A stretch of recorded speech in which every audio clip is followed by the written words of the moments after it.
And then a cop guy came screaming and yelling at me, telling me to go away, and I turned to him and I told him, like, you don't need to yell at me, I'm just walking. And there's another one right now, guys. Something else was just fired off.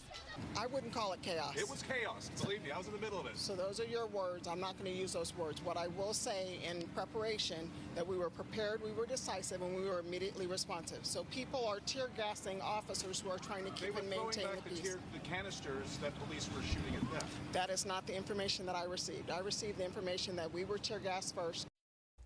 Phoenix Police Chief Jerry Williams responding to questions about police use of tear gas to disperse protesters after the Trump rally ended Tuesday night. Williams defended her officers and said there will be an after-incident report.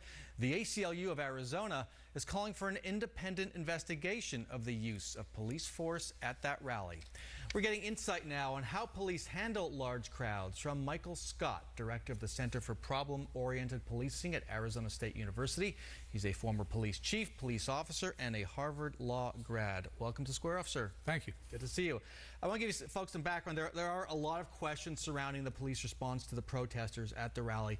The video does show us that for 6 hours or more, this was a largely peaceful event by thousands of people. We don't have an exact number, but clearly thousands were there, until a relatively few protesters got out of hand and tear gas was used to quell the crowd.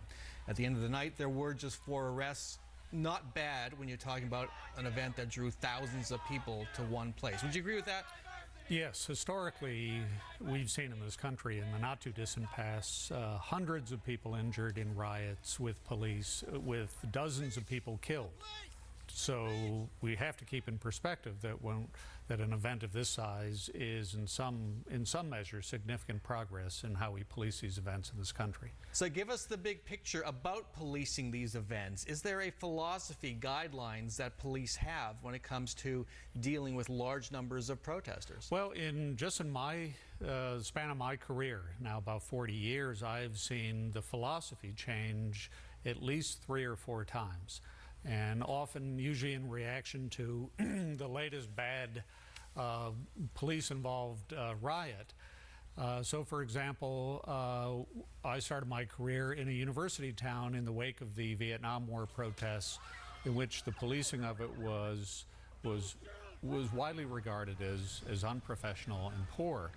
And so when I became police officer, the philosophy had changed to a very non-militaristic policing stance.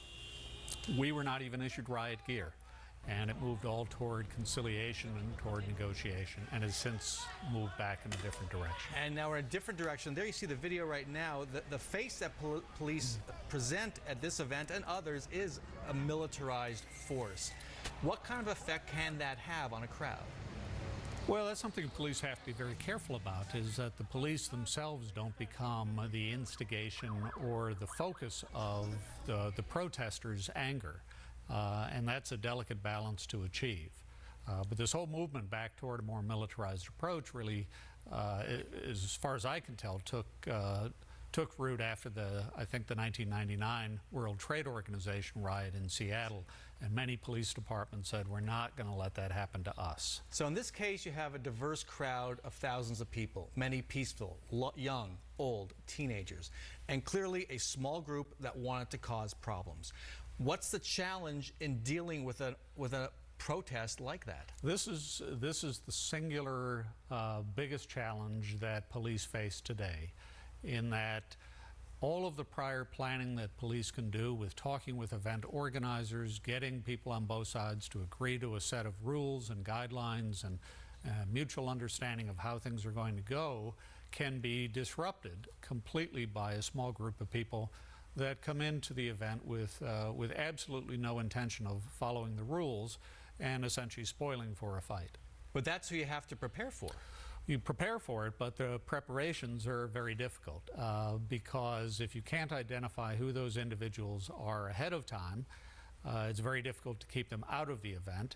The best you can do is to, and what I would like to see is more screening to keep weapons, dangerous instruments, and masks out of the protest areas. Masks. Masks. There's a state legislator who wants to introduce a bill that would ban masks? I think it's very important. It is. I see it as a reasonable accommodation to First Amendment privileges that except in extreme circumstances, we do not permit people to have their faces covered. We do this in the context of entering banks now. In an effort to discourage bank robbery, is if you can't hide your identity, you're less likely to commit a criminal act. All right, going to stop there for now.